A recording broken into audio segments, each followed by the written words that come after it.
भी सबसे पहली जगत में पूजनीय और श्रेष्ठ गुरु मां है।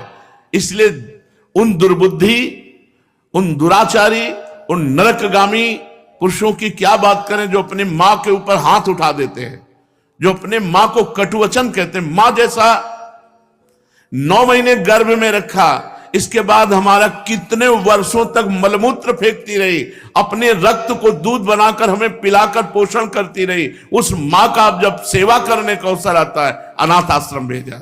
माना तो 10 लाख रुपया, 100 लाख रुपया जमा कर देगा अनाथ आश्रम में, उनकी खूब सेवा होगी। लेकिन प्यार, अपना पुत्र अगर 2 रोटी लेकर के आए मुस्कुरा करके, मां कैसी हो, इससे बढ़कर के रुपया पैसा और सुविधा नहीं होती। प्यार कौन देगा? तुम बच्चे थे, तुम्हें अनाथ आश्रम में भेज जाती, जाकर के पैसा जमा कर देती, तेरा हालत क्या होता। आज जब मां की सेवा का अवसर आया, ये जवान लोग VIP बनते हैं। ये धर्म है, धर्म निश्चित अपना प्रभाव दिखाकर रहता है। तो अधर्म करोगे तो दंड मिले। सबसे पहली बात समझ लो, मां, जिसके मां हो और कोई देवी देवता पूजने की जरूरत नहीं, पूजो तो तुम्हारे भाग्य की बात है, लेकिन सबसे बड़ी देवी मां है, सबसे बड़ी पूजा मां है। अगर अपनी मां की सेवा कर ली तो भगवान को प्रसन्न कर लिया। मान जाओ हमारी बात, जहां तक हमारी आवाज पहुंचती हो, अगर तुम्हारी मां हो तो चूकना मत। मां का आशीर्वाद ले लो, विश्व ब्रह्मांड में कभी परास्त नहीं होगे। मां महामहिम गुरु है। हां, अगर आप वृंदावन वास करते हो, अपनी मां को पास रखो। जैसी भी परिस्थिति हो, उस परिस्थिति से अपनी मां की सेवा करो, अपने पिता की सेवा करो। संन्यास लेने पर वो पिता सन्यासी बालक के साष्टांग दंडवत करेगा, लेकिन वो बालक अपनी मां को साष्टांग दंडवत करेगा। ये बहुत बड़ी महिमा मां की है। पूज्य बाबा कह रहे हैं, इसलिए मां को इस मनुष्य लोक में प्रथम देवता, प्रथम गुरु मानना चाहिए। मातृ देवो भव हमारा वेद कहता है, और पितृ देवो भव। अपने माता पिता की जिसने सेवा नहीं की, आज्ञा नहीं मानी, मनमानी आचरण किए, वो कभी सफल नहीं हो सकता, किसी भी मार्ग में सफल नहीं हो सकता। पूरा जीवन रुपया कमा करके अपने बेटे को बाबूजी बनाना चाहो, बेटे ने जब बूढ़ा अवस्था आई, पानी देने की अवस्था आई, तो घर से निकाल दिया। माता पिता की आराधना करना ये भगवत भक्ति है। पुंडरीक जी महाराष्ट्र में अपने माता पिता को भगवान मान करके उन्हीं की 8 पैर सेवा में रहते। तो आज भी जो विट्ठल भगवान है, उन्हीं को दर्शन देने के लिए गए थे। एक ईंट डाल दी, उसी ईंट में खड़े हो गए। ऐसे आज भी खड़े हैं। ऐसे कहा, जब माता पिता की सेवा पूर्ण हो जाएगी तब महाराज आपके दर्शन करेंगे। माता पिता भगवान का स्वरूप हैं। ये आज जो वातावरण बदल रहा है, बहुत गुस्सा लगती है जब देखने को मिलता है कि जवान बहू और बेटा मिलकर के बूढ़ी मां को मार रहे हैं।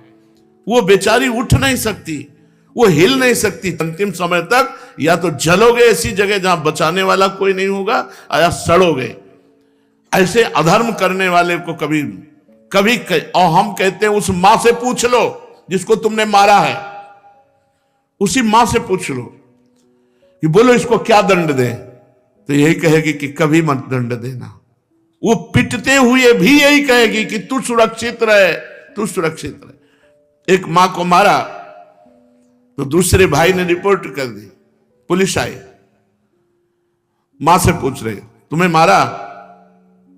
नहीं, मारा नहीं, बातचीत हो रही थी, ऐसे धक्का लग गया। धक्का दिया? नहीं, हमारा धक्का उसको लग गया।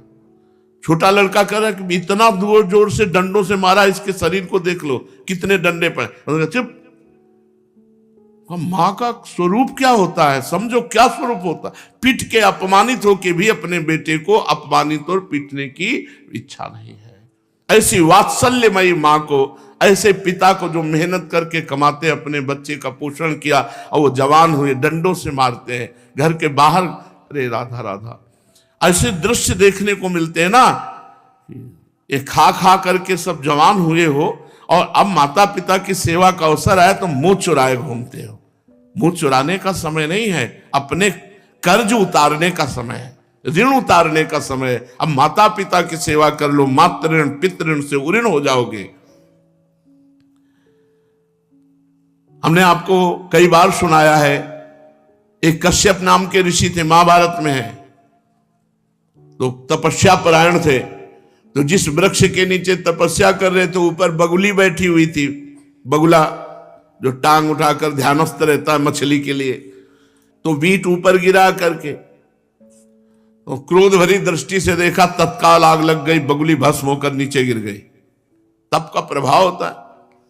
अब उनको बड़ा गर्व हुआ कि नहीं, काफी हम सिद्ध हो चुके हैं, बगुली भस्म हो गई। उठे भिक्षा के लिए गए तो एक दरवाजे में जाके भिक्षाम देहि, तो एक बहू निकली, उसने कहा भगवान कुछ क्षण रुकिए, अभी बना करके लाए। बड़े मृदु वचन से उनका सम्मान करते हुए अंदर गई, तो दूसरे दरवाजे से उसका पति आ गया। जब पति आए, पति की आराधना, उनको जल पिलाया, आसन पे बैठाला, फिर इतने में कुछ समय लगा और कहा भगवान आपके घर के दरवाजे अतिथि देव विराजमान है, आज्ञा हो तो भोजन। अरे उनका पहले अतिथि देवो भव, अतिथि की सेवा करो। अब वो गए, इतना विलंब क्यों किया? उनका हमारे पति देव आ गए, तू मुझे समझते नहीं है, इतना विलंब क्यों किया? बोले महाराज जानती हूं उस वृक्ष की बगुली नहीं हूं कि तुम्हारी आंख टेढ़ी करने से भस्म हो जाऊंगी। और उनके होश उड़ गए कि ये बात तो केवल हम जानते, दूसरा कोई जानता ही। तो उनका तुम कैसे जाने? बोले मैं अपने पति सेवा के प्रताप से पतिव्रता हूं, मुझे तीनों कालों का ज्ञान है, तुम्हें बिल्कुल ज्ञान नहीं, अभी तुम अज्ञानी हो, अपने को ऋषि भले समझते हो। कश्यप ऋषि नाम था उनका।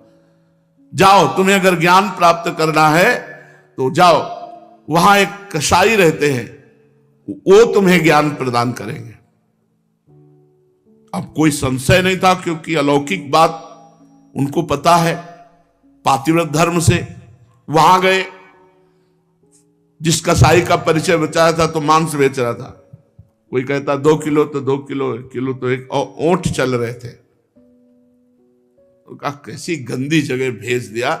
चलने लगे तो कहा कश्यप ऋषि, पहला आश्चर्य हुआ कि ये तो नाम बता रहा है हमारा, हमने तो अभी कुछ बात भी नहीं की, वो अमुक गांव की पतिव्रता ने भेजा है। अब और आश्चर्य हुआ। कहा हाँ। बोले बस खड़े रहो, मैं अपना व्यापार कर लूं, बस अभी आपके साथ चलता हूं। खड़े रहे, थोड़ी देर में वो बेच के दुकान बंद करके कहा तो उनका पहले ये बताओ इतना निंदनीय कार्य करते हो तुम? तो उनका मेरा जन्म हुआ है इसी कुल में, मैं हिंसा नहीं करता, मैं मांस लाता हूं और बेचता हूं और अपने परिवार का पोषण करता हूं, क्योंकि मैं ऐसे कुल में जन्मा हूं।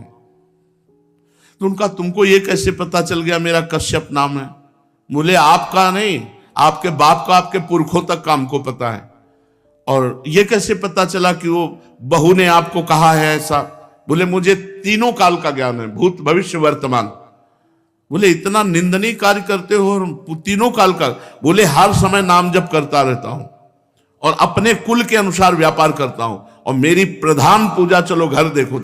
जब घर में गए तो श्वेत पलंग पर बूढ़े माता पिता सजाए देवता की तरह बैठे थे। जाके साष्टांग दंडवत की और कहा मां आपके घर में अतिथि आए हैं, उनका अतिथि से मिलो और सेवा करो। उनका ये हमारे भगवान है, 8 पहर इनकी पूजा करता हूं, अपने माता पिता की, और अपने कुल के अनुसार आचरण करता हूं और निरंतर नाम जप करता हूं। उसके प्रताप से मुझे तीनों काल का ज्ञान है, भूत भविष्य वर्तमान। तुम अपने माता पिता को छोड़ करके तपस्या के लिए निकले हो, और वो भी अंधे हैं तुम्हारे माता पिता, जो स्वयं पानी नहीं ले सकते। तुम्हें कभी न परम पद मिलेगा, न स्वर्ग मिलेगा, नरक मिलेगा तुम्हें।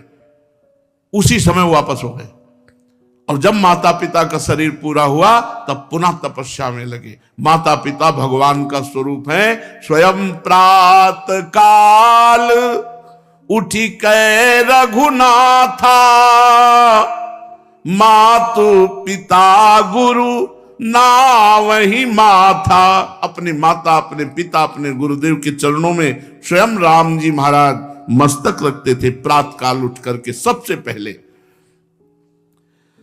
अपने माता पिता की जो आज्ञा का उल्लंघन करते हैं उन्हें कभी सद्गति प्राप्त नहीं होती। अब ध्यान से सुनो, यदि माता पिता भगवान का नाम जब भगवान की भक्ति का विरोध करने वाले हो तो उनकी नहीं बात माननी चाहिए। यदि माता पिता भगवान की भक्ति का विरोध करने वाले हो तो नहीं माननी चाहिए। यदि माता पिता गंदी आज्ञा करे तो नहीं देना चाहिए। रोटी दाल खाओ, नहीं चाहे उपवास करके मर जाओ, तुम्हें मुर्गा बकरी नहीं देंगे आके, तुम्हें शराब नहीं पिलाएंगे आके।